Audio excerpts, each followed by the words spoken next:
आज कक्षा 10 में हम लोग विज्ञान में परिवहन के बारे में पढ़ेंगे। परिवहन क्या होता है। सर्वप्रथम जो है परिवहन की परिभाषा देखा जाए। परिवहन किसे कहते हैं? तो जीवधारियों के शरीर की कोशिकाओं में, फिर से ध्यान सुनो, जीवधारियों के शरीर की कोशिकाओं में उपापचयों एवं जीव द्रव्य निर्माण के लिए अनेक प्रकार के पदार्थों की आवश्यकता होती है। शरीर में भोज्य पदार्थ, वर्ज्य पदार्थ, ऑक्सीजन, कार्बन डाइऑक्साइड, जल आदि पदार्थों को आवश्यकतानुसार एक स्थान से दूसरे स्थान पर पहुंचाना आवश्यक होता है। इन पदार्थों को पहुंचाने की क्रिया को ही परिवहन कहते हैं। इन परिवहन में क्या देखा गया कि भोज्य पदार्थ,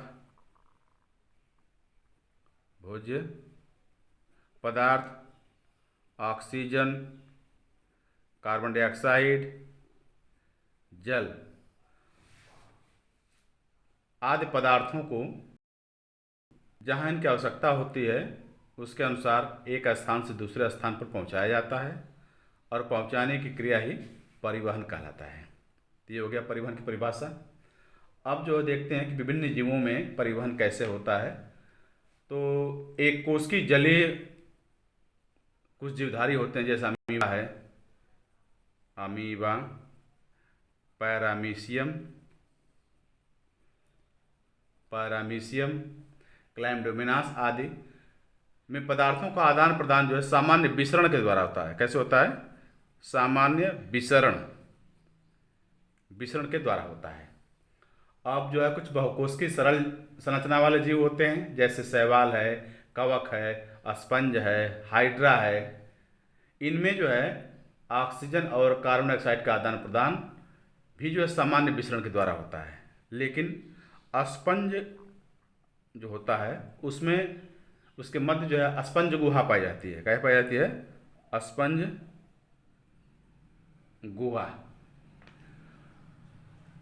जिसको हम, यह स्पंज गुहा जो है ऑस्कुलम द्वारा शरीर के बाहर खुलती है तथा स्पंज के देह भित्ति पर असंख्य छोटे छोटे छिद्र पाए जाते हैं, जिन्हें आस्टिया कहते हैं। क्या कहते हैं? आस्टिया, जो स्पंज गुहा में खुलते हैं। आस्टिया से जल प्रवाह के साथ, अब इसी आस्टिया से जल प्रवाह के साथ भोज्य पदार्थ तथा ऑक्सीजन स्पंज गुहा में पहुंचाई जाती है। क्या क्या? भोज्य पदार्थ और ऑक्सीजन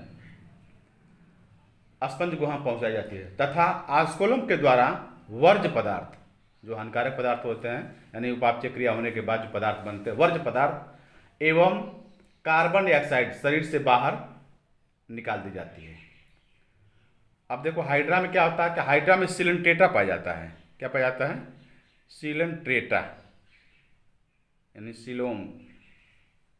सिलेंट्रॉन जिसको कहते हैं। सिलेंट्रेटा तो संघ का नाम है।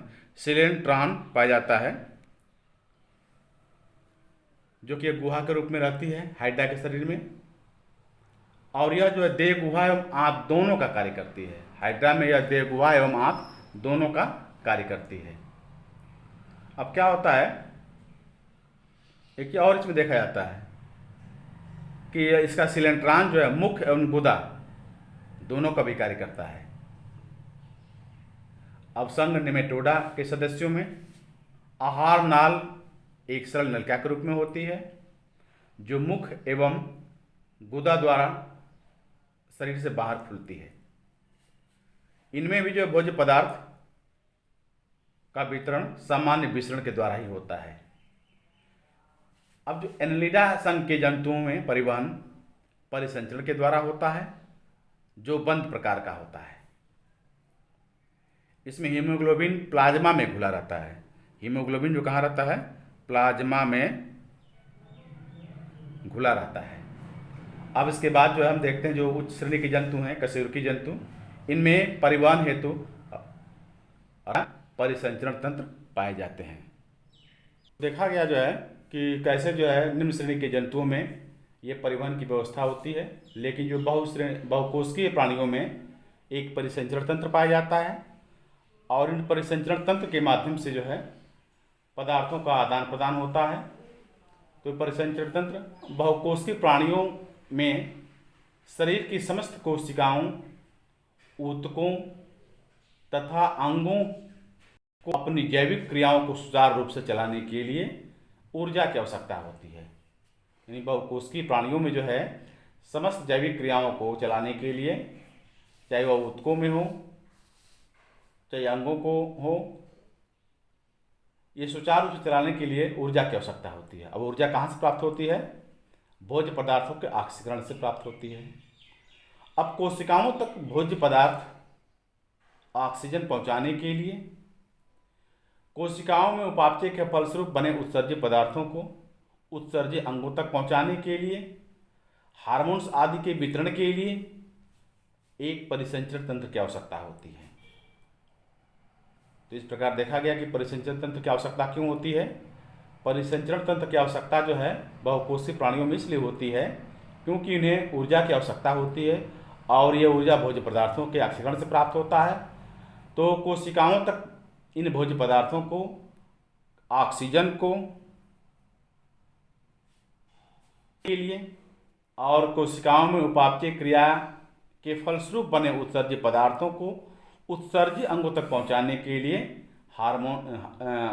पहुंचाने के लिए इसके बाद देखा जाता है कि हार्मोन्स भी सिक्रेशन होता है शरीर में, तो हार्मोन्स आदि के वितरण के लिए तंत्र की आवश्यकता होती है। तो इस प्रकार अब आगे देखते हैं। अब जो अंग परिवहन में सहयोग करते हैं उन्हें परिसंचरण अंग कहते हैं और सारे इन सभी अंगों को मिलाकर हम जो है परिसंचरण तंत्र कहते हैं। अब देखा जाए तो बहुकोशिकीय प्राणियों में परिवहन या परिसंचरण तंत्र दो प्रकार का पाया जाता है। एक होता है रुधिर परिसंचरण तंत्र, रुधिर परिसंचरण तंत्र, और दूसरा होता है लसिका परिसंचरण तंत्र। तो सर्वप्रथम जो है रुधिर परिसंचरण तंत्र को देखा जाए। रुधिर परिसंचरण तंत्र के अंतर्गत रुधिर, हृदय, धमनी और शिराएं आती हैं। अब क्या होता है कि हृदय के द्वारा पंपिंग होता है, तो हृदय धमनियों द्वारा रुधिर को शरीर के विभिन्न भागों में पहुंचाने का कार्य करता है तथा शिराओं द्वारा एकत्र करने का भी कार्य करता है। यह प्रक्रम निरंतर चलता रहता है। अब जो देखो इसमें क्या होता है, हाँ इसे और जान लो इसमें कि मनुष्य में तंत्र की खोज किसने किया। तो एक वैज्ञानिक का नाम है विलियम हार्वे। तो विलियम हार्वे ने मनुष्य में रुधिर परिसंचरण तंत्र की खोज किया। अब जो है यह रुधिर परिसंचरण तंत्र दो प्रकार से होता है। एक तो खुला परिसंचरण तंत्र और दूसरा जो है बंद परिसंचरण तंत्र। खुला में देखो क्या होता है, खुला परिसंचरण तंत्र। इस प्रकार के परिसंचरण तंत्र में रुधिर कुछ समय के लिए तो नलिकाओं में रुकता है, नलिकाओं में उपस्थित रहता है और अंत में क्या होता है कि रुधिर नलिकाओं से खुले स्थान में आ जाता है। स्थान में अब इस प्रकार का जो है यानी खुला परिसंचरण तंत्र तिलचट्टा, प्राण, कुछ कीटों में, मकड़ी आदि में पाया जाता है। इसमें क्या होता है कि ये रुधिर जो है कम दाब और कम गति से बहता है। अब दूसरा प्रकार देखते हैं बंद परिसंचरण तंत्र। तो मनुष्य में भी जो है बंद परिसंचरण तंत्र पाया जाता है। तो इस प्रकार के परिसंचरण तंत्र में रुधिर बंद नलिकाओं में बहता है। इससे रुधिर अधिक दाब एवं अधिक गति से बहता है। इसमें पदार्थों का आदान प्रदान ऊतक द्रव द्वारा होता है। इस प्रकार परिसंचरण तंत्र कशेरुकियों में पाया जाता है। इस प्रकार का जो है परिसंचरण तंत्र कशेरुकियों में, जैसे मनुष्य में है गाय, भैंस, बैल यानी जीव में पाया जाता है। हम लोग जो है परिवहन को देखें। परिवहन कैसे होता है, इसको परिवहन की परिभाषा देख लिया गया।